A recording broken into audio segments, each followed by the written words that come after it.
Los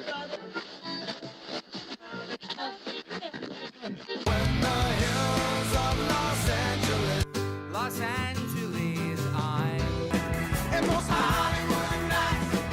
She goes to California, oh, California. What you say about Los Angeles? LA got the people saying.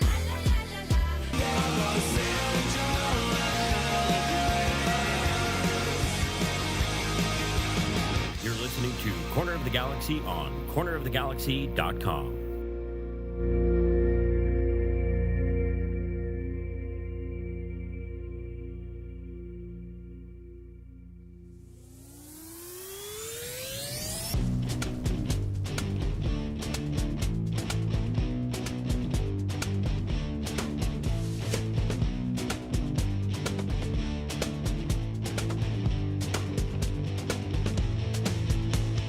Welcome to Corner of the Galaxy, the show that talks 100% LA Galaxy soccer.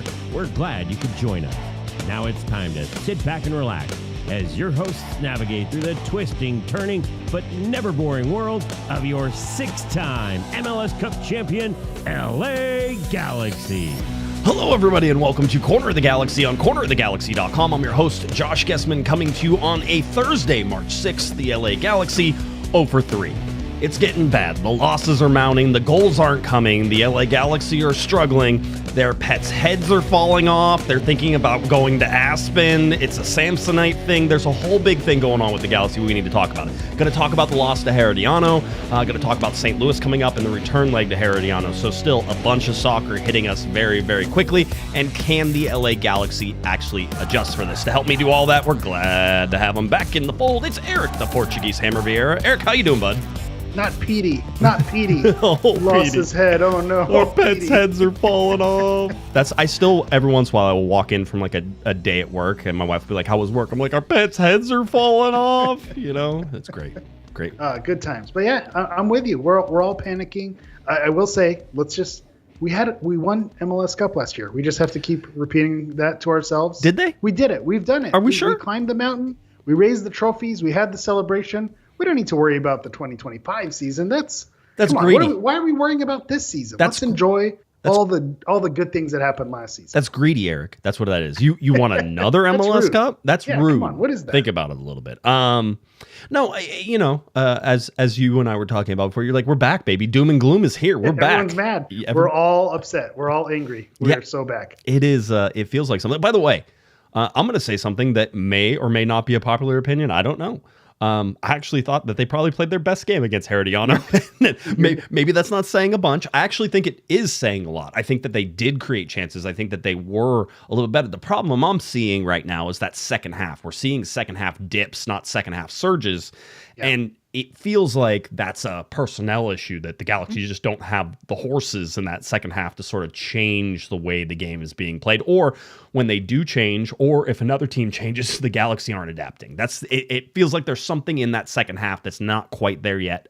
But again, I felt actually pretty good at the end of the first half. I was like, on the road in Costa Rica, it took them, Christian Ramirez says that they had to drive an hour to get to the stadium, by the way, from the hotel to the stadium. Okay. And he said it was mostly just traffic and stuff like that. But we got a lot of like hate comments about because people were like, how did people get to the game? And they're like, well, they drive. You guys are idiots. What kind of, look at the stadium. Tell me where there's a parking lot. Where's everybody parking? That's why we said that. We're like, where do people park? Maybe it's like a Coliseum thing. You park in everybody's front yards and everybody charges you $100, that type of thing. Take a little walk, communal experience. You make it work. Going back to recapping the game, I'm right there with you.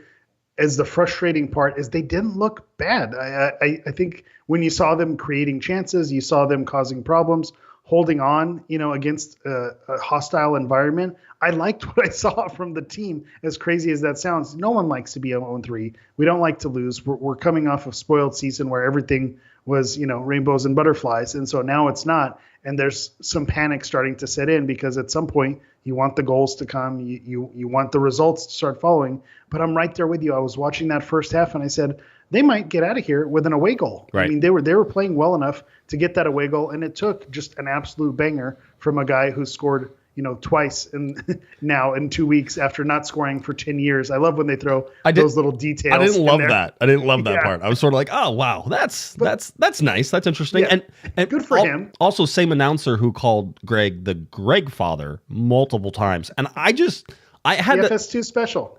Did you? I did actually text the LA Galaxy. Kevin Acevedo. I said, does anybody call Greg that? I go, I don't think I've ever. Is that something I'm missing? Maybe I'm missing it. Maybe it went right over my head. And then he goes, I don't think that's happening, right? And I'm like, okay, I just wanted to check. But I'm going to back it up. I'm going to say, as someone who likes to be a little wordy and flowery, and you make up your own things, make up your own catchphrases, I'm going to co-sign. I'm going to back him up. We're going to start calling him the Greg Father here on this show, at least on Thursdays when I'm on. That's what I'm going to lean into. But again, basically, it took a wonder goal, a wonder strike, just an absolute banger of a goal, and now they're down 1-0. It could very easily be 0-0, and all the leverage is in their hand. And if Diego Fagundes, I don't know if he was watching too many Ricardo Quaresma highlights where he just wanted that Trivela cross, and that was going. If he just got a little bit better service, we could be talking about, Miguel Berry getting the statue built in Costa Rica after, getting the away goal. The chances were there, and that's the frustrating part. Right. So I understand the panic. People are upset. Right. But I also, if you watch the games, and that's what it all comes down to, you can't watch that game and say it was a disaster. It was an embarrassment. It wasn't. They went out there and they showed heart and they showed fight and they caused problems and created chances.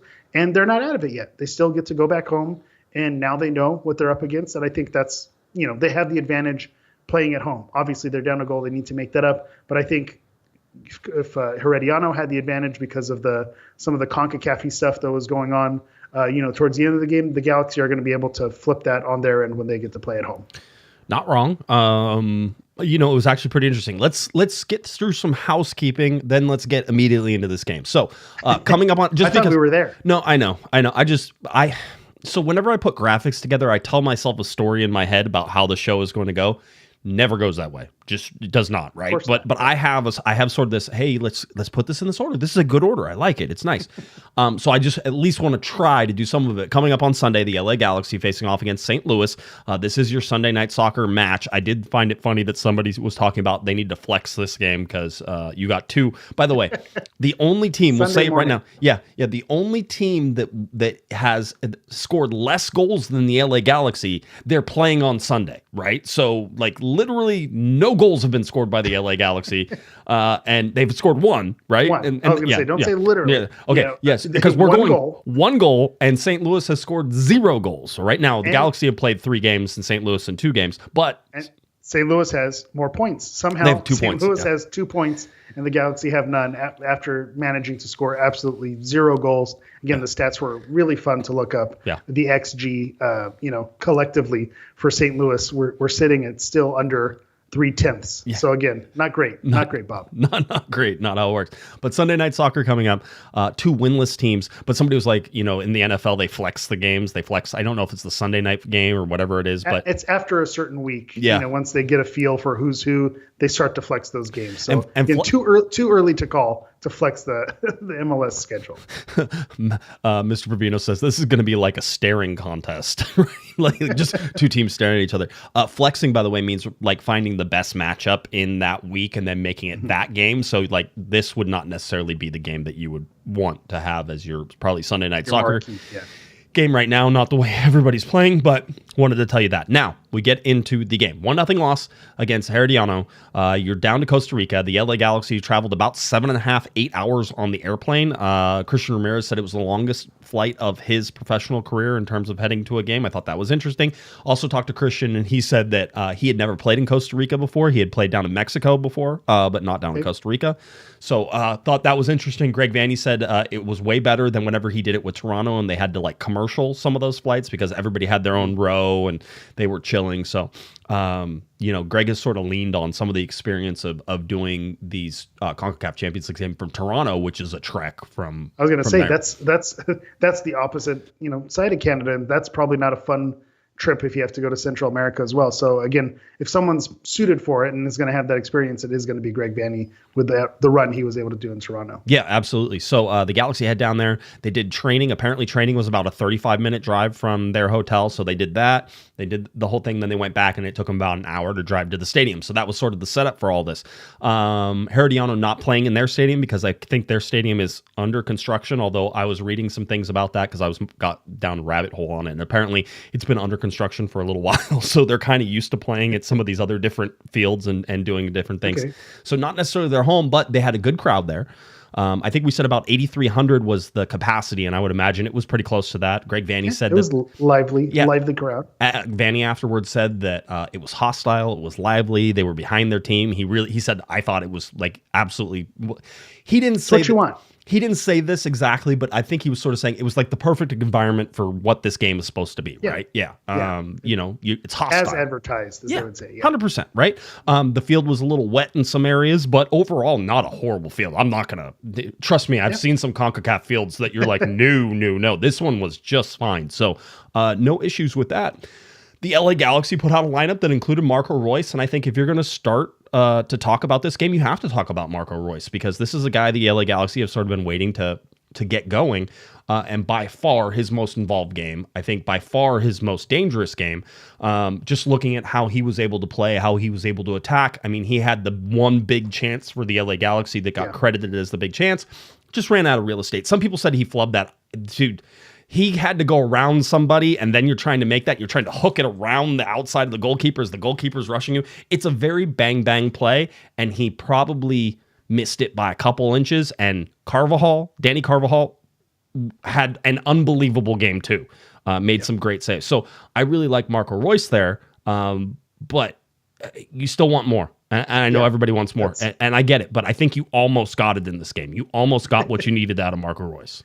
Which is an interesting thing. And going back to his finish, Herediano had a chance also, which McCarthy had a great save where he was able to make a stop. It was a similar kind of setup to the play. And I think when you have the game happening at speed, you say, okay, why didn't they bury that in the corner? Why didn't they go top shelf? It's like at speed with the defender closing on you, it's not always that simple. That's why, the strikers who have class and are able to do it, why they get paid the big bucks and go elsewhere. And so that's kind of thing. It's not as easy as it looks. With Marco Reus, I walk away being a little bit frustrated, and that's saying, piggybacking on what you're doing, that this was one of his better performances. Yes. And I'm still walking away a little bit frustrated because I want him to take over a game. And this is one of those things where do I, as a rose-colored glasses LA Galaxy fan who knows the history of Marco Reus, say, hey, I know what this player is capable of. Why is he not doing it? Or is it Marco Reus is at the stage of his career where he's not going to take over a game, and this is what it is. He plays well as a complementary piece. He's able to dish it off. He likes to do the short passes and play off of other players. He's not going to be the one who takes it himself and makes things happen. And unfortunately, the Galaxy are in a situation with Ricky Puig out, with Joseph Paintsel out, with the goals drying up, where they need someone to step up and put this team on their shoulders. And you hope that someone with the experience of Marco Reus is the one who's up to the task. And that's just the next level that's missing. He's doing great on connecting passes, being in the right spot, kind of being that general in the middle, setting up his team. But you want him to wear it a little more, take a little bit more of an adventurous attack and not be so quick to dish it off when maybe he has the opportunity with the skill and the pedigree that he has to keep moving forward. So that's my frustration with it. Not to say that he didn't have a good performance, right? But where they are right now and what they've leveraged to use in the salary cap rules, that he is going to take up a lot of that. You kind of want him to earn it a little bit more. It's almost a psychotic thing to say, about a player of that caliber. But right now he's not quite living up to that billing that we expect him to. And so fair or foul, I think that's how I walk away feeling about him. I know somebody who agrees with you. Let's go to Sasha Kleshin, who was quoted in today's MLSsoccer.com. He says the biggest one that's missing is a guy who isn't even injured. He's healthy, and it's Marco Reus. We just haven't seen anything from him yet, and he's the one who has to step up. This is why he was brought in, to be that added piece. We all know that Ricky Puig is their most valuable player, and he's out at least until summer, but I think we're realizing now he's even more valuable than we thought. He's the heartbeat of everything that the LA Galaxy did last season, and without him, they look lost. Bradley Wright Phillips, by the say, was asked if there were alarm bells, and Bradley Wright Phillips says, I wouldn't say it's alarm bells. I would say it's the snooze button, said Bradley Wright Phillips. I'm like, I don't understand that. I think what he's trying to say is that they need more time. Like, you hit the snooze button and you need more time. He goes, you have time and can change things if you want, but I don't think the worry is in the results as they've lost 3 games. It's more in the performances. I'm not seeing a dangerous LA Galaxy. They just don't look scary. They obviously have injuries. This is it, though. This is I'll continue this, but they obviously have injuries, and that's where you can have a little worry about them. That's the thing, though, and that's, I think, both Sasha and Bradley miss, is that you have 4 starters right now. It was 5, and Emiro Garces came back. By the way, Emiro Garces, they thought he had an injury, and what it looks like was, as Greg Vandy told us pre-match from down in Costa Rica, is that Garces was good to go, that it may have been the way that his ankle was taped and how it was trapping like liquid or inside the ankle, basically, and it wasn't allowing things. And that's why he had this thing where his calf was like rock hard, but apparently like either the wrap was too tight or something was... I don't think there was actually an injury there. Okay. But it got really tight on him, and he's like, what's wrong? And then whenever they like cut off the wrapping and all that stuff, I think it started to drain a little bit and do stuff. So I don't know if he's retaining water or what the deal is with all that, but I don't think it was actually an injury from how I tried to piece what Greg said to me whenever he had his pre-match. So just look at that. But the injuries are a real part of this. And I don't know a single Major League Soccer team that can take 2 of their 3 designated players out, because the Galaxy are on the 3 designated player. 2 of their 3 designated players out. Most of their goals, whenever you lose those 2 or 3 as well, with Ricky Puig and Joseph Paintsel. Now, I am one who doesn't want to give the LA Galaxy much credit for Ricky Puig or anything like that, because you knew he was going to be out. So you should have had a plan, right? But I also realized that part of that plan was Sanabria.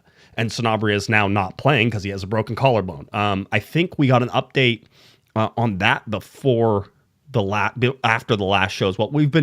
Sunday games suck, dude, because the pod is on Thursday, but media availability is on Friday. Usually the media availability is on Thursday. Who makes the schedule? I don't know. I want to talk to your manager. They need to change. I've sent a message to the Galaxy. I said, listen, we need to start doing press conferences on Thursday because the pods go on Thursday, okay? And people need their information. You need a couple days to lean into it. Yeah. Right. So, but basically, it seems like it was a non-displaced fracture, which basically means there's a break in the bone, but it didn't like slide off of the thing. It's just, there's a crack in the bone. Right. So, that should be a good thing, meaning that basically all it needs to do is heal back in place, that it should take away surgery or anything else like that. From it. So that should be a faster healing time, but I think you're still looking at 6 to 8 weeks. Like it's not right away, but it's also not like 6 months. Right. And that's also a very delicate area as well, that it doesn't take much if it is fractured. When you see collarbone injuries, that is the slippage is where it gets wrong. And so, you're glad that it's not worse than what it is, but it sucks, because last week I was here saying the only way this team is going to get better is through repetition and getting those reps and getting on the field. But I think you're absolutely right that you can't tell the story of the first 3 games of the LA Galaxy without bringing up the injuries. You don't want to make excuses, but you're right. Without 2 designated players, they're not going to be the same. And I'm going to quote, my kids like to talk about Squid Game right now. So we've played these games before. So cover your ears. Chicharito, Douglas Costa, when you're without 2 of your designated players, then you're going to be hamstrung. You're not going to be able to perform. So for whatever reason, I mean, we know the reason with Ricky, and to your point, you knew that was going to be the case. So they were going to have to work it around. But I don't think you can be upset about the 3 losses, but we can't pretend that the injuries are not a massive factor in terms of what's causing the LA Galaxy to struggle right now. They have a lot of players missing, and that's going to be tricky. Did they get rid of, knowing that Ricky was going to be gone? Maybe did they sell the farm a little too much? Did they get rid of too many pieces? Yeah, that's a question where we're going to find out over the course of the season if Delgado and Jovic, if that was one or both of them was a bridge too far, and you needed to just make it work with the pieces that you had. Knowing that Ricky was going to be gone, but we also we can logically be talked through why they made the moves they did, but we're kind of seeing the benefits or the consequences, I guess, of those moves that they did. The ramifications, if you will. Ramifications. There you go. That's the word I was looking for. Gary said, I displaced fractured a Twix bar today. Me too, Gary. I got a whole thing of those left or right Twix. I'm always like, I don't know. I actually care about which side they come from. I don't know why. It drives me crazy. That was one of the better marketing left jobs and right out there, Twix. is left Twix and right Twix. Yeah, that was a great call. Yeah, I eat all the right ones first, just letting you know. Let's see. Lasso, by the way, Evening Gents disappointing L down in Costa Rica, but LA Galaxy were in like the other two, and if not for a few mistakes. Growing Pains got to trust the system. Trust the system. We got to get shirts that say trust the system. Trust the process, right? Yeah. Gary, $5 super chat. Gary says, by the way, it's his third super chat. This is like his 30th third super chat. I don't know why it just does it to This is his 15th third super yes, chat. 100%. Gary says, can you all speak in a southern accent in honor of Scott, who is attending a country music show? Thanks. Rad work, gents. Just for about that much. Eric can do it because he's around people in Texas all the time, right? Well, let me tell you something, Scott. We're fixing to have a good time out here, right? I don't know. Is that a southern accent? I think I messed it up. I messed it up. I went Big Thunder Mountain. This here's the wildest ride in the wilderness. Yeehaw! I went a little too wild there. Little too wild west. Howdy, Scott. Have a good time out at the country concert. Yeah. So anyway, thank you. Appreciate that. Let's see. Go. I know. Again, we're not impressionists. Yeah. Cancel that. 100%. By the way, I don't want to hear anybody talk about the lineup graphics. I'm sure that it will not be like it was last time. Okay, let's leave that at what it was. You had Aude show up. You had Yoshida in this one. Cerrillo was in there. Peck, Nelson, Ramirez. Royce was starting. Ramos Jr., Garces, Miller, and McCarthy. Big news for McCarthy getting the start. We kind of figured he would, but I'm just going to say it. John McCarthy looked like the man who won an MLS Cup last year. He's the better keeper. Right now, he is the better keeper. I mean, we're going to keep having this conversation, and it's going to happen over and over again. Right now, John McCarthy should be the number one keeper. We're going to rationalize ourselves just like we're going to rationalize the roster moves on why they needed to do it. But that doesn't mean that it was the right move. And like you said, we have the ramifications of getting rid of a Joveljic and a Delgado and seeing how we end up. And so now we have the ramifications of putting all your eggs in the basket of Mitrovic and making McCarthy your cup keeper. The positive sign of this is McCarthy is going to be your cup keeper, we're going to get to see him in this competition next week. So we're going to get to see him do his thing. And then hopefully if Leagues Cup is a run that you make down the way, having him, show what he can do against those Liga MX teams. I think that's a cool thing. And then when you have your Campeones Cup match, maybe he's the one who gets that start. He's someone who's familiar with being in that position. If you remember his time with the other club, he kind of got in the heads of some of those rival teams. So you're still going to get to see John McCarthy, and Mitrovic is going to be, on that thin rope. We have to give him the reps. You have to give him the chance because they committed to him. But I think the more that you see of John McCarthy, the more it is going to make you say, why are we doing this? Why are we, moving in this direction? And I see the 3D chess move. You put Mitrovic out there. I think at the end of the day, you're going to want to find a suitor to come and buy him. Is that too transparent? Is that too obvious? I don't know. And what's the benefit really going to be if you end up, sucking in a bunch of goals? So you're not going to be able to sell him if he's, letting in a bunch of goals. So it's kind of that double-edged sword. So again, I think we just need to stand on this hill that we're going to die on, that John McCarthy should be the number one keeper. It is what it is, and we're just going to have to deal with the fact that Mitrovic may have some good moments, but right now he's the one who Vanny is trusting, whether that's a Vanny decision or maybe there's some other influences at play. We kind of have to live with it for this season. Vanny called him very practical, like with the situation and the field and everything, the all the stuff. He was very practical tonight, and that's what they needed, right? Like that type of thing. So I agree on that. So McCarthy did great. He was never stopping that one shot. That was such that ball did not move 1 inch, no rotation whatsoever. Dead. Just dead. So anyway, the other there's two other big takeaways that I have. McCarthy obviously was one of them. I think that talking about Royce was certainly one of them that you have to talk about. The other two though are Garces and Miller, right? And so Emiro Garces, let's talk about him for a second, and then we can get on to Harbor Miller. Emiro Garces was the best player on the field for the LA Galaxy. I think hands down. And I think Gabriel Peck was as good as he could be, but you certainly saw some times there where he could have been better on finishing. I think the Galaxy created some chances for him. He didn't finish. I think the Galaxy had some chances that they also didn't finish.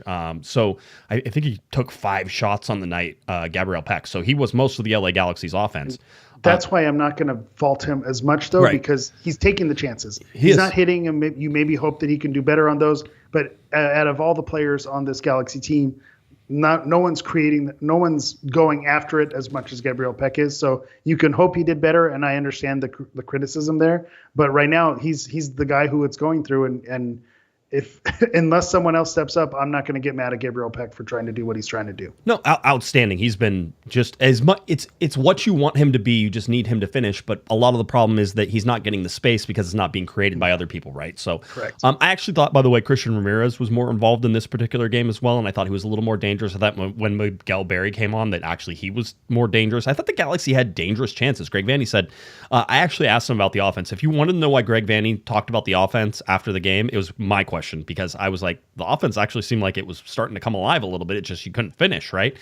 Greg agreed with my assessment, which is always nice. I don't think he really wanted to talk about the offense, though, because they wanted to try to get that away goal, and they didn't get it, right? The away goal is important. We'll talk about why it will be so important coming up whenever on the return leg as well. So all those things. But Emiro Garces, Jesus, holy cow.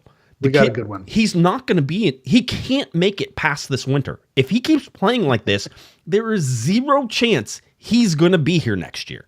He is faster than everybody else. He's more physical than a lot of those guys. I mean, he was bouncing and bossing Herediano attackers over and over. And he was toying with them at some points. I still think he's prone to big mistakes. I still watch him try to give the ball away, right? And you're like, there's a reason he probably plays defenses, that he wasn't a great midfielder because he couldn't pass great all the time. He doesn't have sort of the speed to be a wing. He has the speed to be the winger, but not the ball control to be a winger. Yeah. So there's a reason he plays defense. Having said that, $20 million player. I mean, some 15 to 20 million. Somebody's going to buy him. He's just he set the fastest record in Major League Soccer since 2023. Faster than Joseph Paetzel, which was tied for the fastest guy in the world. He probably just set the record for the fastest player in the world in the game in the 90th minute when he was coming back to try to chase back a goal that eventually got scored. But looking at what he's able to do and how he's able to do it, it is easy for him. And I think the Galaxy have a great one. They can rely on that defense being played over on that side.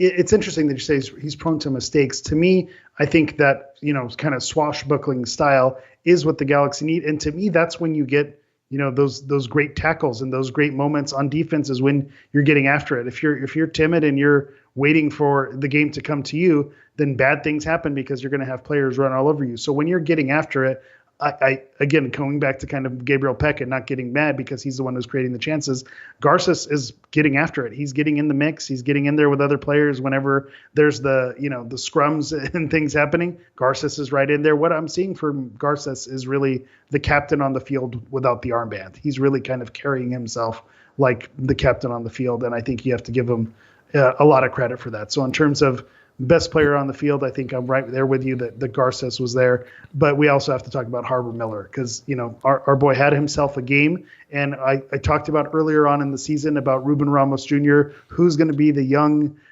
Galaxy star who makes them the name for themselves. Harbour Miller, after I saw that performance in a way at Costa Rica, coming up with some of those tackles and just being, an absolute stud back there, I think he's one who a lot of Galaxy fans, he's gonna win the hearts and minds of a lot of Galaxy fans who are going to want to see a lot more of him because he showed out on this game last night. Unfazed by the situation. Greg Vanney said that he thought he matched the physicality and speed of the game instantly from the moment that he stepped on the field, right? Which is something that you're watching. You want to watch, we're going to talk about Elijah Wynder a little bit, and you want to talk about a guy who got overrun by the speed of the game a little bit in this game, that you can see the difference. Those are the differences. Harbour Miller came out there. Harbour Miller making tackles inside the box. Harbour Miller driving guys off the field. Harbour Miller... Listen, people of the show know Harbour Miller. We've talked about him before. Nobody in the right mind tuned into that game on FS2 to find out Harbour Miller. This is the Harbour Miller. This is when Harbour Miller's going to come out. Everybody's all of a sudden people are like, that Harbour Miller guy's pretty good. Like he must be playing a lot for the LA Galaxy. No, he started, and we look at the formation because Aude goes up to left wing, which I thought was actually a pretty good idea in and how to create some offense. I think it did a good played job. really well. Also, we have to shout out Ade as well. I had no problems with him.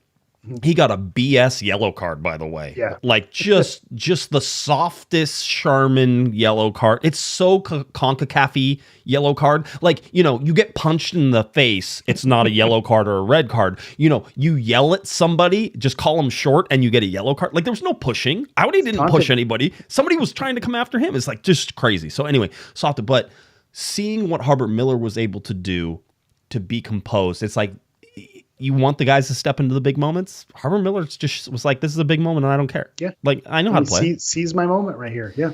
Oh, it gives you a lot of hope, I think. One is that the LA Galaxy could go back to this formation and put in Harbert Miller and have him now. Can he do it again? Right? Young kids are inconsistent. We know this. You're trying to find the guys who are constant. Greg Vanney doesn't want a guy who gives you a 10 and then gives you a 4, right? Like in terms of effort and performance, right? 10s are great. 4s are horrible. He'd much rather have somebody. Give me 7s. Give me 7s and 8s all day, right? 7s and 8s. That's how you want to be a professional soccer player and last a long time. 8s all day. 7s and 8s, right? So for Harbert Miller, he's got to back up now this performance. And if you're Greg Vanney, you got to give him a little bit of a blow too, because ridiculously long trip, like all the things that are coming in, young guys. And we can translate this over to Elijah Wynder too. He was up in Vancouver. He plays on the turf. He's been getting playing time where he probably wasn't expected to play as much as he is right now, but with Sanabria out and with some of the other injuries that they have, he's getting more playing time, right? And so you're seeing a guy who went from USL Championship. Now, this is, of course, where we get to talk about the difference between USL Championship and Major League Soccer. There is an ocean of difference between those two. I like USL. It's frenetic. It's crazy. But it's more run and gun than it is like tactics, physicality. Yeah, in its own system. And to your point, and I'll let you button that up, you could talk about the athleticism and the run and gun piece, but then you look at the speed of this game in Costa Rica against, CONCACAF Champions Cup competitions. It's a different level. Speed's a whole different thing. But then when you put in the hostile environment and a team who is going after you, they're going out there to crunch bodies and to make things happen. That's not, I'll bash USL a little bit. Mm-hmm. You're not seeing that in USL. You're not seeing players going out there, to collect scalps like they are in some of these other, CONCACAF Champions Cup level, teams that you play against. Yeah. And here's my thing on Wynder. I don't think he had a great game. He didn't. I mean, he got bossed around. He got pushed around. Adam, by the way, $10 super chat says, Josh, what's your reason for saying Wynder wasn't to blame for the goal yesterday? Oh, no, I think he was to blame for the goal yesterday. I am just of the opinion that stuff happens, especially to young players. He makes the right move. He steps into the path of the ball. He then is put in a position where he has no outlet pass, and there is a guy closing him down quickly. I don't even hate the move. Put your body between the ball and him. Try to buy yourself some time so somebody can get open and do it. He put it to the outside where he thought the guy was going to be on his inside, and the guy poked it around from him. If there's a foul there, it's not much. It's not enough to call. You certainly weren't going to get it in that game. And then the guy rifles a shot from 22 yards out that is a worm burner, and the ball doesn't move. It's unfortunate. It happens. It was a boo-boo. It was on him, and yeah. I like that everyone. It's the curse of Guesman on making your prediction on who's going to have their good season, and of course he's the one who coughs up a goal. But I will remind everyone. I'll back you up a little bit here. It is Wynder's fault. It's on him that the goal happened. Obviously, it took a heck of a shot for a golazo to go in, but the ball needed to be coughed up in order to put it in that opportunity, and so you have to give Wynder, the blame for that goal for going in. He knows that. Remind people, we have seen Ricky Puig, the player who we miss dearly, who dropped dimes and was an absolute masterpiece on the Galaxy's cup run. We've seen him give away balls that led to goals. Right. We've seen other players on this team. Maya Yoshida, end up not being in the right place at the right time and getting dunked on, on a set piece. And, I don't think it's fair to throw the players under the bus for that. You can call them out. You can say, hey, that was on you, Wynder. If we don't make the mistake, you're maybe walking out of there 0-0 and you just need to take care of business at home. You put the blame where it is, but let's not pretend like even our best players make mistakes that cost us goals in situations. It was a boo-boo. He messed up. And then it's just a matter of now he knows where the level is and what to expect.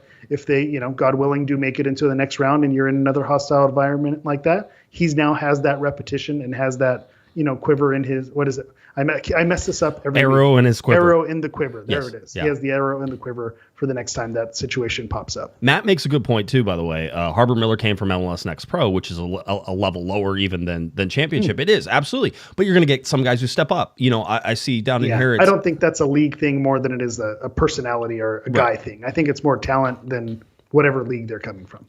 Ming, by the way, in the chat says Wynder looks soft and he played soft. He hasn't looked soft. He didn't look soft in Vancouver. He didn't look soft against San Diego. Like, he looks like he's a guy who likes to get into challenges and do stuff. Again, the situation. I have no problems with being fair with the criticism. I put this out on Twitter, and I'll say it here as well, is chill out on some of this. It's ludicrous, the overreactions that we're seeing in Game 3 of Wynder's MLS career, right? Like, Game 3, he gets thrown in as a substitute, comes in, he gets stripped of the ball, and yeah, it goes down. Yoshida got freaking cooked, and Yoshida is a veteran. He got cooked inside the box, and it was only McCarthy who saved him. I go, so and like, you could say the player flubbed the shot too that caused it as well, but 100% Yoshida. the player doesn't have the shot like he did from outside the box, and we're having a totally different conversation. But the vitriol that you see with send him back to USL, he doesn't belong in MLS. It's just, have that discussion at the end, towards the end of the year. Like, get 2/3 of the way through the season. I guarantee you right now, the Wynder that you see right now is going to be different than the Wynder you see. By the way, it's going to benefit the Galaxy in the long run that he's getting all these minutes up front. But I will tell you right now, the plan was not for him to get all these minutes up front, right? He wasn't supposed to be the guy who comes in and has to do all this this cleanup work that he's now doing. And I think he's playing in a position that I don't think that he is most comfortable in, because they're trying to get him to go forward more than anything. And I think he's more of a defensive midfielder. I think we're noticing a pattern here. I think we cash in our chips, and we got a lot of defensive midfielders, and that's something that they're going to have to figure out as the season goes on. I'm gonna play the Miguel Berry card. I don't know. Do we have the minutes on when this gets played? Yeah. I think over the course of last season, we saw maybe Miguel Berry not give the performances that you wanted from a backup striker, and over the course of the season, you can go back and critique that. And so I think you kind of have to give the same thing. If at the end of the season it's not all the way there with Wynder, we can say, man, we thought we caught a diamond in the rough and ended up not working out. 3 games into the season, it's a little too early to that. But I will also double down on my Miguel Berry. Here's my hot take. Over 3 games, way too early to call. When I've seen him on the field, I don't know if I see an improved player or if he's figured out a little. I see it different. There's something different there, right? Am I crazy? I'm seeing something different. He's bringing a different element. Or was it there all along and I was a hater? I feel like he's better. I don't know how to say what I want to say on a PG show. Okay. But there is some sort of big D energy going on with him that is not something that we've seen. He has confidence. He has swagger. But he's playing in the good spot. Yes. He's finding the good spots. The chances are there. I feel like we're going to get more production out of him this season. I'm seeing that improve. Yeah. And I don't know if that's him figuring out the system or him, having that extra chip on his shoulder, knowing that the designated players are out. So that's going to be my hot take, that I'm going to be, a Miguel Berry stan, not ironically, like legitimately, because based on what I've seen, I feel like there's something there from what I've seen. And I think it's just going to be a matter of time if he can unlock something, being a little bit of a super sub, closing out a game, getting that 90-minute +4 goal when you absolutely need it. I think that'll be there. Yeah, but I don't know if this was on purpose, but Big Richard energy. That's what's going on. The Big Richard energy. That plays. That's very PG-13. It is. It does 100%. So and somebody said I thought this was PG-13. It is, but PG-13 lives mostly in PG. They just raise up to PG-13 for the PG-13 stuff. So that's where we live. Nem, $5 super chat. I love the passion of our fan base, but we need to have some chill. We're probably not going to win supporter shields. It is what it is. Be patient. I mean, right now, the Galaxy are going to be putting the wooden spoon back in this office if they keep up this. That's a witch. Burn the witch. Nem is in there. Why is he being rational? No. It's all going to HE double hockey sticks. Burn it all down. Shut it down. Come on. That's the passion of the fan base. Again, you're always going to have those. It's going to happen. I mentioned it last week also, the hardos who just, you need to win MLS Cup every year. If you're being realistic, you know that's not going to happen every single year. So I'm right with you with the chat, but it is what it is. The injuries are limiting this team, and you can see it. But again, I think if you want to be optimistic, if you want to jump on this optimistic bus for a little bit, I think what you saw from the Galaxy was actually a sustainable way to play in a place that was very difficult to play. They actually made that first half look pretty easy. Again, I'm still worried about what the adjustments are in the second half. How does the second half change? How did the Galaxy change in the second half? Because we're used to seeing them change things for the better, and right now, either they're staying stagnant and teams are changing around them, or the things that Greg Vanney is trying to change are not coming off, or they don't have the horses to pull off what Greg Vanney is doing. Christian Ramirez said something in his pregame press conference. So we got a match day, I think, -1. What was it? It was Wednesday. So I guess on Tuesday. Yeah, it was Tuesday. Match day -1 press conference from down in Costa Rica. By the way, I think it's really cool now that we can just get on Zoom calls and like talk to people in Costa Rica or wherever. And they're like, let's talk about hey, Greg, how's this going? I'm still in the same spot, but you traveled, 12,000 miles. The whole deal. But talking to Christian Ramirez, he mentioned something that I think has gone under the radar just a little bit. It wasn't something that we highlighted or anything like that, but I think it's important. He said that Greg gave them a little more freedom in how they're playing, right? So I think Vanney, I don't know we haven't talked to Greg about that, right? But basically it was, we have a little more freedom. I think that there's a little more ability to mess around within the system right now because they're trying to find some stuff that works. Yeah. And he's allowing some of these guys to have freedom to go find the ball, to go find places, to try to run into spaces and create something. I do think that right now, without Joseph Paintsel, without Ricky Puig, without sort of having multiple threats on the field, that the LA Galaxy are going to have to sell themselves out on offense sometimes in order to score a goal. So they're going to have to pick that time. But that also means that, as we've seen, they're going to be open on defense whenever that comes back too. So a lot. You lose the organization piece. You do. And I think that they would like to be more organized, but I don't think they can be until Joseph Paintsel comes back. I just think you need another sort of, threat in behind and to get in behind these guys. So that's... It's interesting that Ramirez says that because it feels like that's kind of was the key all along. Because you talk about when Ricky Puig was in the system, you allowed a lot of freedom because that's just the way he plays, and then the players kind of adapted to that. So with him out, you heard Greg Vanney in a lot of the press conference say, without Ricky, then you have to play a different way. You can be a little bit more organized and play to the system. But we've seen it that when they try to stick a little too hard to the system, that maybe you don't have that creativity and that flow and the goals don't show up. So it's finding that balance, like Ramirez was saying, where you're allowed that free flowing so you can get the goals, but also remaining organized so you don't become a complete disaster. So that is an interesting comment that he made, because I think what's going to unlock this Galaxy team is allowing that more freedom where they can go and be a little bit more adventurous, up front. The other thing that I wanted to mention is you were talking about when the second half kind of began to fall apart for the Galaxy team. It's inverse of what happened last season. Last season, they would play a first half, figure some things out, and then you bring, Marco Reus off the bench. You would bring, some different players, like a Cerrillo or like a Brugman to come in and figure things out, and it elevated the team even to another level.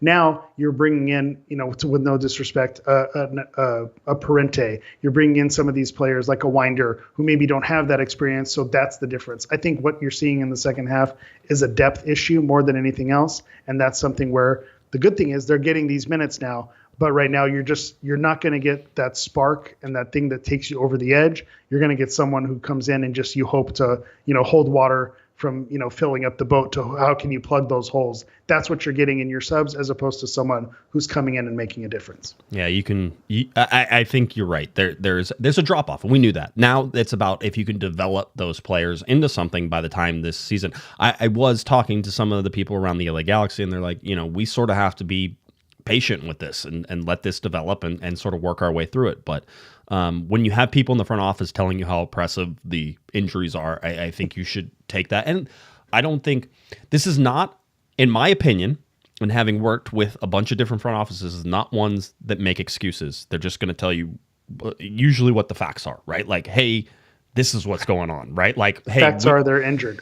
Yeah, the facts are they're injured, right? The facts are that, the salary cap was tight and we went all in order to win. By the way, I know everybody is sort of like, I wish the salary cap wasn't so tight, but the bottom line is the Galaxy said, we have a chance to win an MLS Cup and we can put a 6th trophy in the cabinet. And if we do that now and we get it right, we have accomplished that.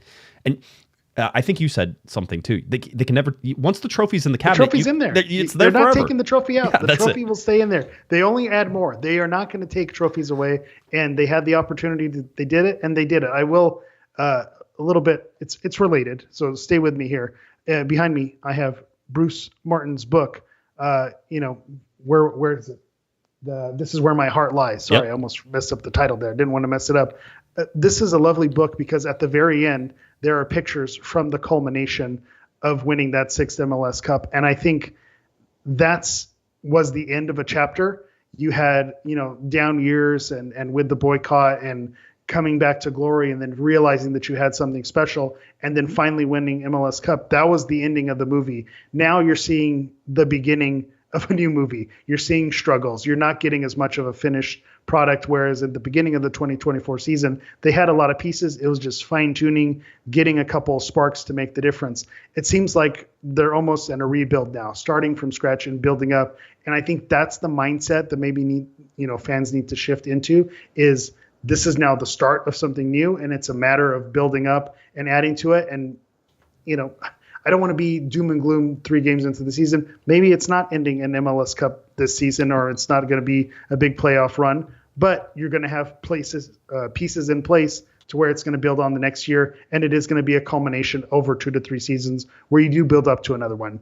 The repeat, is it too soon to throw that out? Probably, because you never know what's going to happen through the middle of the season. Things happen, teams take a slide, players come back from injury, you get hot at the right time. I'm the king of getting hot at the right time. And so you can't throw it all the way away, but at the same time, realizing they're further back than they were last season. And you throw the injuries on top of that. And I don't know how you can be upset about where they are right now. Yeah, by the way, Matt says that you need mood lighting behind you now. So I do. I need to figure out the studio situation. We could. Maybe I'll come out and visit. We'll work on that. Done. Can we go to that putting place? The mini golf Pop Stroke.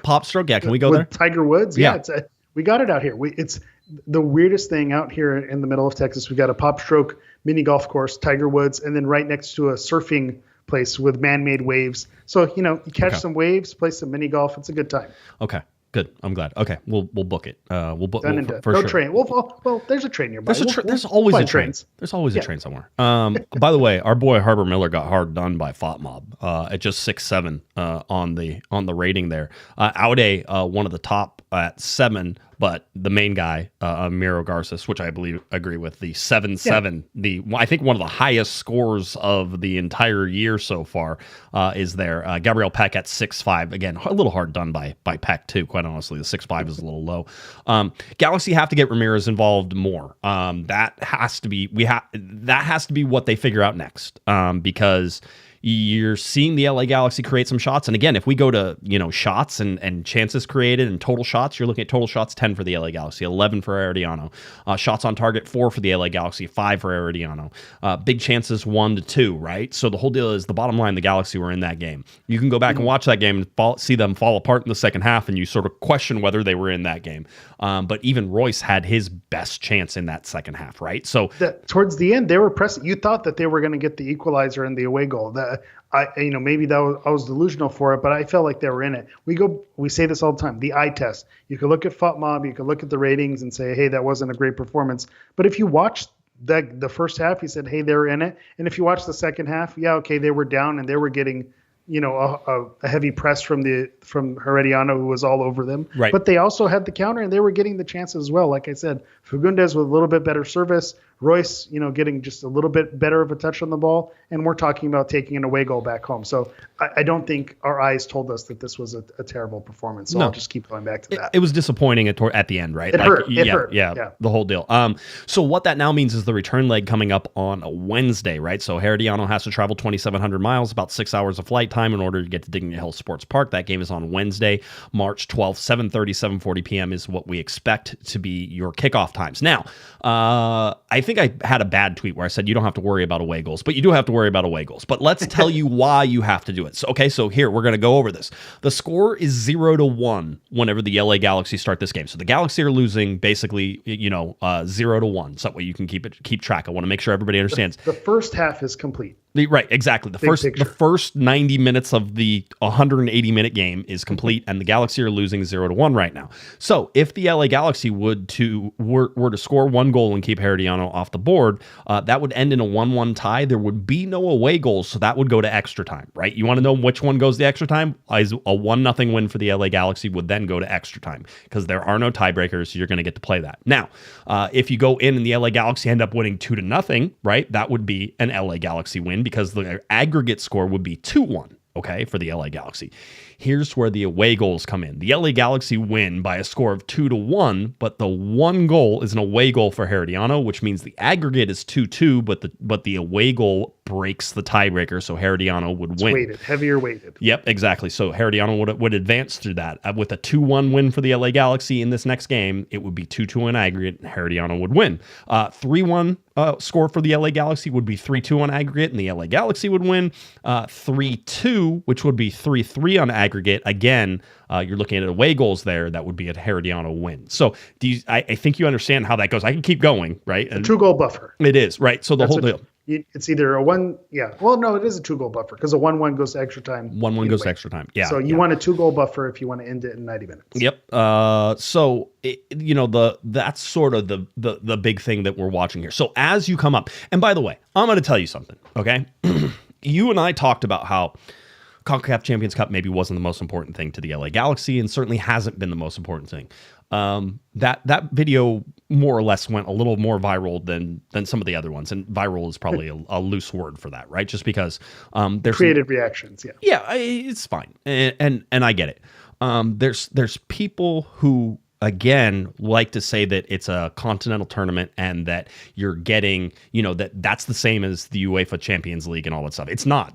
These tournaments are not the same, right? And that's sort of where I go to. I don't think it's a matter of coping. I don't know that I have ever, in the history of me covering the LA Galaxy, ever seen it take this tournament seriously. How do I know that most Galaxy fans don't do it? Is that there are not going to be a lot of people at the game on Wednesday night. I'm telling you right now, get your tickets. Whatever, and if you're the LA Galaxy, pull out the stops to get people to get there. Because I'll tell you right now, if there's more than 6,000 people there, I would be amazed. Midweek, 6,000 to 7,000 people on a CONCACAF Champions. The game is not for season ticket members, and the reason is that it's not an MLS game. So, gotcha. So because that it's makes not, sense. so because it's not an MLS game, right? The Galaxy would have to buy the tickets from CONCACAF in order to, and then give them to season ticket members. But what season ticket members are going to show up midweek for a CONCACAF Champions game? Again, it's going to be that's the wrinkle right there. Right. I think they're going to do general admission, or if they don't, they should do a GA, because I always love the GA games because you could sit anywhere you want. You're like, except for the premium seats, they block those off usually. But you could go sit anywhere you want. I usually, whenever I had my seats, I just sat in my seats anyway because I was like, I'm used to sitting here. It's nice. But you can sit in different places, which means if you have seats that are further away, you can sit closer. But I do encourage you to go to this game because I actually think that there's a good chance the LA Galaxy will win this game and win this series. Get a different flavor. It's something a little bit different whenever you have non-MLS competition come to town. I did not know that about the season ticket situation. So yeah, when you said 6,000, I said, man, that seems to really lowball. I think you're underestimating Galaxy fans showing up. And I'm thinking with your season ticket package, I'm thinking a good 10 to 12,000 show up midweek, even on a Wednesday. But I think when you remove the season ticket element, then I could see where you're going, where it maybe becomes a little bit less. Going back to, again, I'm not being as much on social media. I didn't know that. I know that probably was. I knew as I was saying it that it was probably going to get a reaction with the CONCACAF Champions Cup not being valued. It was mostly from Seattle fans who claim to win it, value it above everything else, and then also tell Galaxy fans that theirs didn't count whenever the Galaxy won CONCACAF. Just to be sure. That way, then it all checks out. It all checks out. There's a full gatekeeping going on, right? It's like, well, ours is different than yours. Yeah. Blah blah blah. It's like, again, once the trophy's in the cabinet, they don't come out of the cabinet. That's not how this works. So yeah, and I just think you just go back to fan celebrations and how your bragging rights are over your domestic clubs or over your local rivals. I mean, you can tout those trophies and point to them if you want, but it is going to be the victories domestically that go for it. So we're not going to keep rehashing it, but it is what it is. And I think they do have an opportunity because they looked good against Herediano away. You have to know, okay, now they know what they're getting into. They know that this team is going to come and they're going to Concacaf the heck out of them and do what they can to hold on to that lead. And so now you know what the game plan is to go against them. So I'm with you. This is the opportunity. Small crowd. Sometimes those weekday games can be intimate. I know when we used to go to U.S. Open Cup games that happened midweek at the track and field stadium, there's just a little different energy. It made it a little special, even though you love to see a sold out stadium with everyone running wild. Sometimes with the smaller crowd, you get to, get a little bit more intimate look. Go back to, the COVID games with closed doors, scrimmages. It wasn't exciting because the fans weren't there, but you got to see a different element to it. So I'm right there with you, encouraging people to get out the game if they can. There is one other little twist that the chat room reminded me of, because I did look at this. It is supposed to rain on Wednesday, like 70% chance. So, even Never more. mind. Hey, you know what? You know what? Walmart.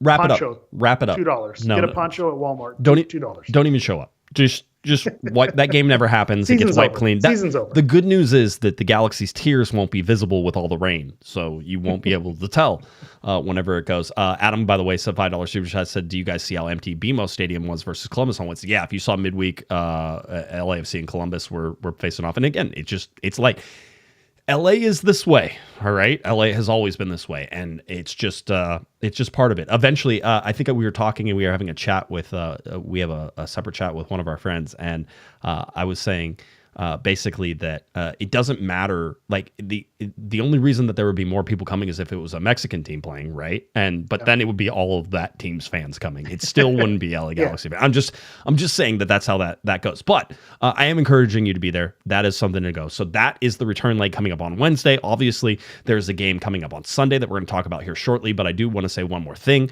I know that the Portland game is coming up on Sunday, March 16th, and that is one that I've been told about more than 250 LA Galaxy fans will be headed up to Portland to watch that game. So I think that one. Sometimes it seems like, I don't know if it's intentional or not intentional. Sometimes it seems like there's one away game that becomes the away game where, all the eggs go into the basket. So I do love that if there's a big group going to Portland and showing out, that's a nice, right. It's always a nice little feather in the cap when you can go up to some of these stadiums and show out with your fan base.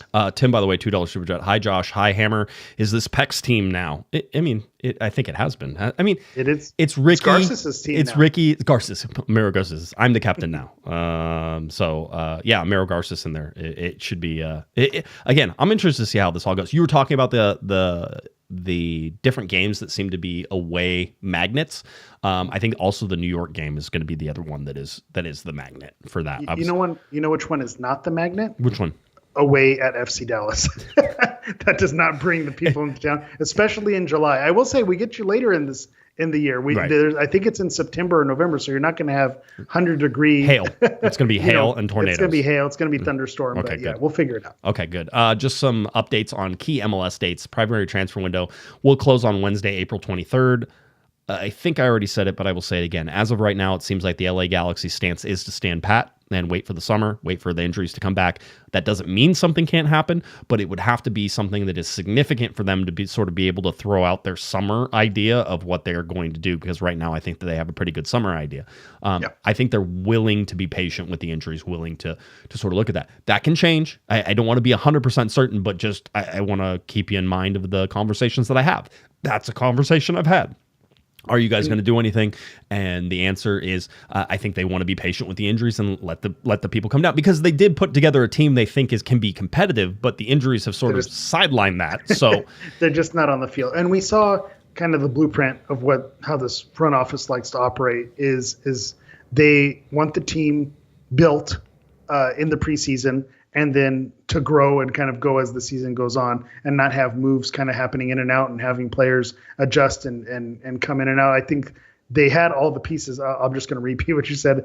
The pieces just are injured right now. They're unavailable. And so now I think you're right. If they have plans, it's going to be for the summer, structuring some things where you could pay, players for half a season, so it's not going to be as much of a hit to the salary cap. And then you can think about some of those maybe bigger names that you can attract and adjust contracts for 2026. Crazy that's something that we're saying 3 games in, 2026. Adjusting contracts for 2026. Yes. So, fun times. That's where we are. Next year, 0-2 in league, 0-3 overall next year for the LA Galaxy. Roster compliance date, Friday, February 21st. That's already hit. Secondary transfer window starts Thursday, July 24th through Thursday, August 21st. That's late this year, the transfer window being much later than I remember it being. So interested to see that. Roster freeze date is September 12th, and MLS Decision Day where everybody will play their last game, Saturday, October 18th, and there are no buys, so everybody will actually play in that final one. Just to give you an idea of the Eastern Conference, Philadelphia, Columbus at the top of the Eastern Conference, Miami, who just won their CONCACAF Champions Cup game. I think it was 2-0 whenever I turned it off. I imagine it ended that way because it seemed like the game was over. But that's going on there. Montreal is at the bottom there in 15th with 0 points, similar to the LA Galaxy, by the way. I was going to say, Jalen Neal keeping in solidarity, sitting in with 0 points with us. Bruce Arena and the San Jose Earthquakes up in first place in the Western Conference. Vancouver right behind them, LAFC right behind them. San Diego at 4 points, so good job for San Diego there. Still pretty early for a lot of what is going on here in the Western Conference, but 11th for St. Louis, 14th for the LA Galaxy, not 13th, 14th. So just want to, making That's waves. not better. Wait a minute. I don't like this. Making waves. These are your matchups coming up for match day 3. The LA Galaxy again, Sunday Night Soccer, 7 p.m. Eastern time. That, of course, is 4 p.m. Pacific time. So keep that up. But that's presented by Continental Tire. And the LA Galaxy will be once again on Sunday Night Soccer, 2 games in a row. Let's get you ready for this game against St. Louis. 1,600 miles traveled for St. Louis, about 3 hours and 45 minutes of flight time. Sunday, March 9th, 4 o'clock, 4:10 p.m. is going to be your kickoff at Dignity Health Sports Park. Looking forward to that. As we had mentioned, this is the only team that has scored less goals than the LA Galaxy, to my knowledge, and they're both playing each other.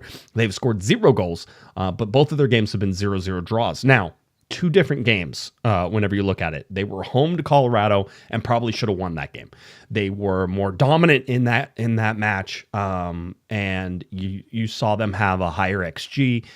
They are a team that looks like they're much more defensively focused right now. You're seeing low block tendencies, that type of thing. And then you got Roman Berkey in goal, who is always almost impossible to get any goals by. And that's one of the reasons they have 2 consecutive shutouts to sort of start things. What's your overall thought on St. Louis? Yeah, I'm right there with you. I think with Berkey, it all builds from back there as he's, the person who gets a lot of the highlights when you talk about St. Louis. Berkey is going to be with one of the first name that pops up. And then you think about how they're built with Kessler in the back. It is a team that's more defensively sound. And obviously it shows why they have more points than the Galaxies, because they haven't allowed any goals. So we can talk about how the offensive production isn't there. They have Joao Klaus still on the roster, and he's someone who is their goal scoring threat. But he is someone who had a very hot start the first St. Louis season. And then last season, we kind of saw how they fizzled a little bit, and it seems like they don't have the offense firing, and those pieces aren't going like they were that opening season that they had. So the offense, I always go back to my thing. Who's going to scare you? Klaus is the name that kind of scares you up front, but I think the Galaxy are capable of shutting them down. When you go Klaus versus Yoshida and Garces, I'm going to take Yoshida and Garces all day on that. So then you think about the offense, and you see some familiar names. I think Simon Betcher is there. He was with Vancouver previously. He had some goals and some success there. So maybe he's someone who comes and makes the Galaxy hurt. But at the same time, that's not a name that, man, this guy was tearing up the league and is scoring goals left and right. It's a familiar name, but it's not something that's super threatening. So I think the Galaxy has. We talked about this with San Diego, and that's the part that scares me, is their opportunity to get points at home. It seems like this is a realistic chance to get their first 3 points of the season against a St. Louis team that really doesn't look to be threatening. It's just, are they going to be able to break down a low block? And I think when you look at how the Galaxy has been playing, the creativity maybe isn't there. But if you're going against a team that's just going to hunker down and sit in the back, then that is going to benefit the Galaxy, because they're not going to have any other choice but to push forward and put balls in the box and have players connect to try to break it down, because they're going to give the Galaxy those opportunities. So I think that actually plays in the Galaxy favor, and hopefully we see them walk away with a win. I have ChatGPT. I haven't told ChatGPT that Ricky Puig is injured yet because I'm not sure she could take it. So just some things. But again, low block tendencies for the defensive style for St. Louis. Patient build up, but they're currently struggling to finish chances. A lot of times they'll come out and they'll try to counter. You talked about Klaus and what he's able to do. And again, pretty quiet last year. St. Louis as a whole, so quiet that they fired their coach. So new coach underneath them right now. And so seeing what Melberg can do and sort of how he can make things happen, it's interesting. Their coach goes off to Charlotte, and Charlotte is currently having, a pretty good start and everything that they're going after. So you're starting to see sort of some of these tendencies at least come through. I'm just interested to see what the LA Galaxy can sort of, put together. Again, it's going to be for ChatGPT agrees with my key players to watch. There we go. Kessler, Betcher, right? Like you got all those in there. Had a goal disallowed versus Colorado, so actively involved in the attack, right? Again, I've worked really hard on my ChatGPT scouting reports. Like these are not things that are just easily attainable. These are like things you have to feed. And I'd like you to share with the class. I did not see these notes ahead of time, and when we lined up with ChatGPT. So I don't know what that says about me or what that says about her. I don't know. Well, we'll just leave it at that. My ChatGPT is definitely a her. I just would like to point out. I have named her that. Let's go to D ratings. Did you have D ratings? I did have D ratings, and again, be very, very afraid because they have the LA Galaxy at a 61.5% chance to win. St. Louis City with only a 17.3% chance to win, and of course a 21.2% chance for a draw. Whenever this happens, it usually does not work in the Galaxy favor. It has their projected goals at 1.98, and it has St. Louis at 0.94. So if you're running algorithms on this, it's basically saying that there's a 2-1 score line. With that being said, if you're putting money on the game, Galaxy heavy favorites, minus 175. St. Louis City at a plus 340. The draw at plus 350. So again, I always go with I'm not a financial advisor, but if the Galaxy are not going to score goals, St. Louis isn't going to score goals, plus 350 for a draw, that can be a way to make money. Hey, if we're going to be miserable watching Sunday Night Soccer, a 0-0 draw, why not make some money on this? Then the other thing is the over-under set at 3.5. Jesus, I don't know who said 3.5. Go under all day, but then the under is at minus 140. So then they're not giving you they're not doing you any favors. No. They're making you risk 140 to earn 100 under that 3.5. So maybe that's why they put that there, to tempt you to go under, and then we get the Miguel Berry hat trick, and that shuts everybody up to make it work. Even with the Miguel Berry hat trick, 3-0, you'd still be under, with the line being at 3.5. So maybe it is worth it. Matt in the chat room, D ratings is a him, 100%. That's just D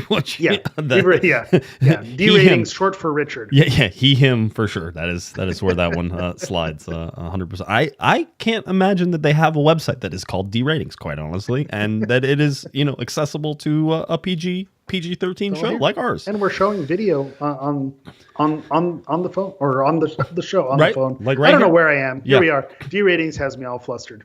Let's go with predictions guaranteed to be wrong for this particular one.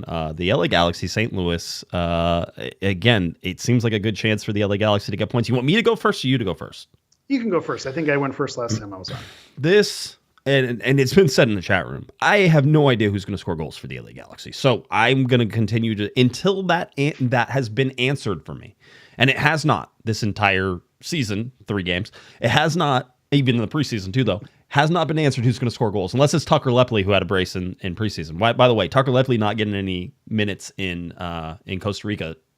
I don't know what that tells us, but it's probably not great. I will say it's a 0-0 draw. There's zero chance. And by the way, they have to prove you wrong. That would be the third 0-0 draw for St. Louis to start the season, right? That would get them 3 points. Give them 3 points. That's one way to get 3 points, is 3 draws. So I don't know that I like that. The long way around. Go ahead. Where do you think?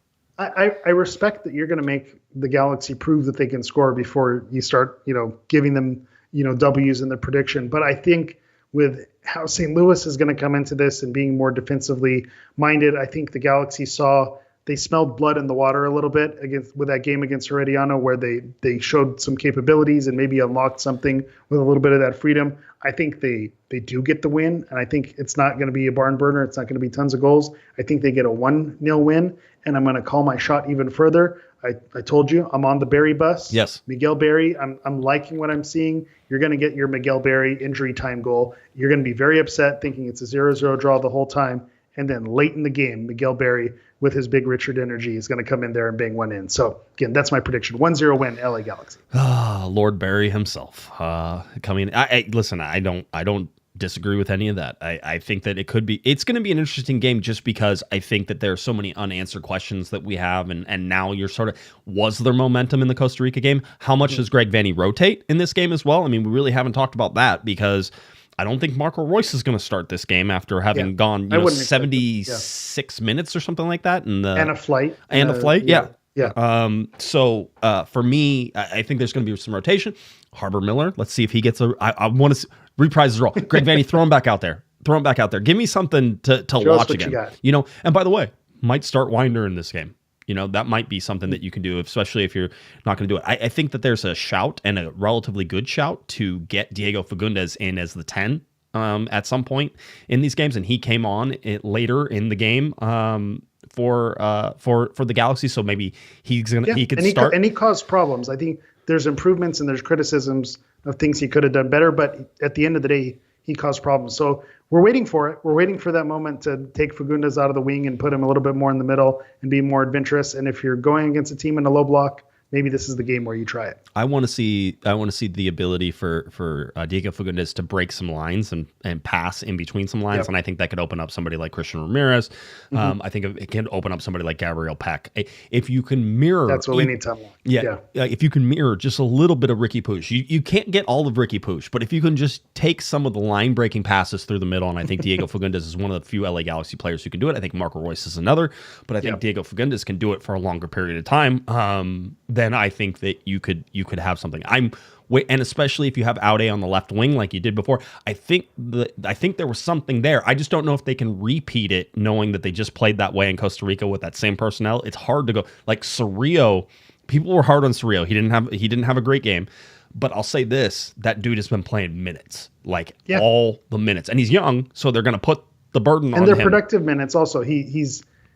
You could say that people are being hard on him, but also, he's been solid. I think you talk about a player who's not a 10 and not a 4. He's that player who's going to give you that 7 or 8 every time. And I think he's been given that. I don't have any issue with how Cerrillo's played, but the miles are going to rack up on everybody at this point. So it's a matter of figuring it all out. All right, there you go. The LA Galaxy taking on St. Louis City coming up on Sunday, March 9th. Again, 4 p.m. is your TV start time. It is on MLS Season Pass as Sunday Night Soccer. 4:10 p.m. is going to be your kickoff time. There is Mr. Marco Reus, who is unlikely to start, and Mr. Roman Berkey there for St. Louis City as the two monikers of this particular matchup coming up on Sunday. So it'll be interesting to see how that plays out. And the Galaxy, again, Wednesday night will be at Herediano, and for that return match, and we'll be all excited in the rain for that. So excited, looking forward to it, interested to see how it all plays out.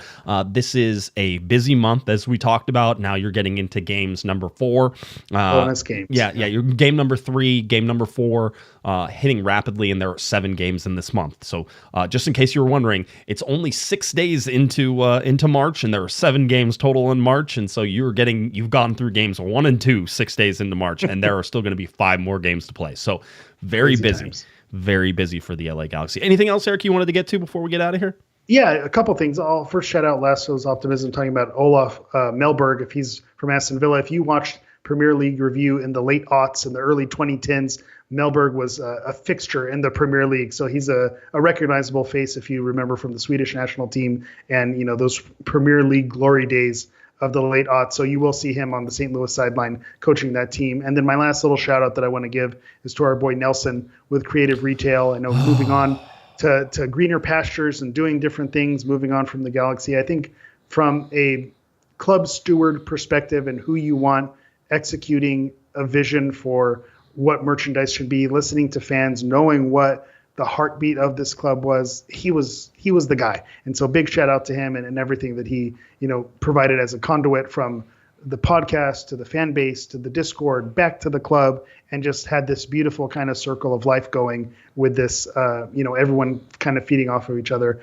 Good times. He will be missed. You just have to hope that wherever they move in the next direction, that it's someone with that same passion and that same thing. It's going to be big shoes to replace, but also a big shout out to him because his parting shot was a collaboration with the LA Kings. The LA Galaxy and the LA Kings have a collab merch situation. It was 2 years in the making, one of the first things of its kind. They had created their own element with a quasar and a hockey stick logo. It's a really sharp looking logo with LA Kings and LA Galaxy, kind of a crossover. They have outerwear that's going to be dropping on March 11th. So 3/11 you have to look forward to. That's kind of his parting shot, his gift to the LA Galaxy fans, not just him, the whole creative team there. But if you're a hockey fan, LA Galaxy fan, and a LA Kings fan, great crossover merch coming your way. One of Nelson's last hurrahs there, and just huge shout out to him and everything he did to our podcast community and as a member of the club. I will say this: Nelson will be a harder replacement than Ricky Push because Ricky Push is coming back. Nelson isn't coming back. The only reason that I'm okay with this is I know where he's going, and I won't say because that's his thing to do. But I understand it. I get it. It makes some sense. And for somebody who's I'm happy for the dude. 100%. For somebody with the talent, the drive, the creative eye, the ability to blend good looking design with practicality, with things that sell. I mean, not only that, dude was in our Discord all the time telling everybody about everything that was going on. And by the way, I can't even imagine how much more he sold because he was in our Discord. And people are like, dude, you need to stop. I can't spend any more money. Like he's, and then people would be like, I can't spend any more money. And then he would drop something and he would tell about the story and how take my money, please. Like, here, okay, I guess I'll just do it. Absolutely a gentleman, an amazing person. We'll miss you a bunch, Nelson. But I know that your designs will live on, sir. So a big salute here from your COG guys. We appreciate you and good luck on everything you're doing. And come back and visit us whenever Yes, for sure. Whenever you do, get back in the Discord. Yeah, please. He's going to stay connected. He's a G for life. 100%. We don't have to worry about that. Adam, by the way, $2 super chat, did want to tell us that Jair Marufo is the referee for this weekend. Drew Fisher, the Drew Fisher saga, where I went on Monday night and told you how ridiculous the call was against Lucas Sanabria. That got overturned, or basically the player who had the tackle on Sanabria, he gets suspended for a game. Doesn't help the LA Galaxy, but it should have been a red card. Yeah. This is now. It was reviewed under Rule 3. Rule 3 says that pro has to admit that there was a mistake, so that way then the disciplinary committee can do it. I hate that so much. So pro basically looked at that and said, "Yeah, we screwed that one up." And the disciplinary committee are like, "Okay, I just want to go back and say." You see that tackle, you see that happens. Vancouver would have been down to 10 men early in the second half. You can't tell me that game ends the way it does in that position. Yeah. It's not only that, but the butterfly effect says that Sanabria then doesn't hurt his collarbone because it would have been a different game on a different timeline, right? So, and that's where I'll shout out the Canon as well when she was talking about. Excuse me. Now it's contagious what you're doing with me, coughing, not being able to breathe on the show. But Sophie, she made an excellent point about when these things happen and the referee committees realize that there's an error, there should be some type of consequence or repercussion of, this referee made this mistake, so maybe you don't get the marquee game, or maybe that, you have a week off. And so it's, in-house suspension for lack of a better term, where, you take a little break, think about what you've done, because otherwise what's to stop them or what's the thing to be a little more critical of it. Now, the other element, I'm going to do the hammer thing where I argue both sides. They're not out there trying to ruin the game. I really, truly believe that referees are not out there, trying to make bad calls. But when things happen, when you make mistakes at your job and different things, sometimes there's repercussions that you have to live with. And I think the referee job should be no different than that. It happens with Elijah Wynder. He has to wear the consequence of the goal that he gave up and what that cost the team. And so you hope that everyone kind of has to live with the mistakes that they make. Referees get reviewed on every game that they have, and depending on the score and how they perform, it affects their assignments. Their coefficient. He probably won't be invited to MLS Cup if more things like that 100%. 100%. So you see that. But the last time that Drew Fisher was in charge, Ricky Puig got hurt, and now, Drew Fisher's in charge and Lucas Sanabria gets hurt. We notice a pattern. I'm just saying. So that's it. All right. LA Galaxy taking on St. Louis coming up on Sunday. Again, one last time, Sunday Night Soccer, 4 p.m., 10 p.m. is your kickoff time. St. Louis City winless, the LA Galaxy winless. St. Louis has yet to score a goal this season. The LA Galaxy has scored one. So, oh man, what a barn burner this is going to be. Can't wait to see you out there on Sunday. Immovable force or what is it? The movable object versus the unstoppable force. Here we go. There's too many sayings and they get confusing. I just would like mess to them all up. That's what we're here to do, to mess up your sayings. Especially whenever you're like on a live podcast trying to do this and like, oh, I know what I'm saying. And then you start saying it. You're like, oh, I don't know what I'm saying. 100%. Yeah. Quiver in the arrow. 100%. Pets' heads are falling off. Yeah. By the way, I did have to look up beforehand to make sure it was Aspen was the place. I couldn't remember if it was Vale or Aspen, the Dumb and Dumber. They guess Aspen, and then he's trying to remember her name. Samsonite. Samsonite. I was yeah, you did. It was okay. Eric, tell people where they can find you. Let's go.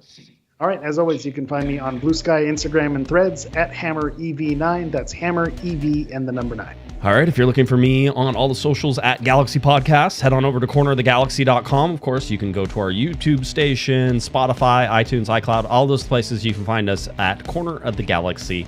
All right, LA Galaxy, St. Louis coming up on Sunday. We will see you there 100%. We hope you all have a wonderful weekend. Try to stay dry.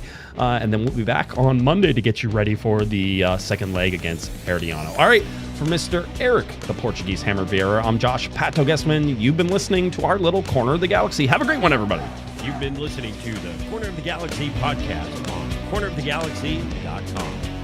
You can follow the show on Twitter and Instagram at Galaxy Podcast. And be sure to check out and subscribe to iTunes, Stitcher, and Facebook by searching for Corner of the Galaxy.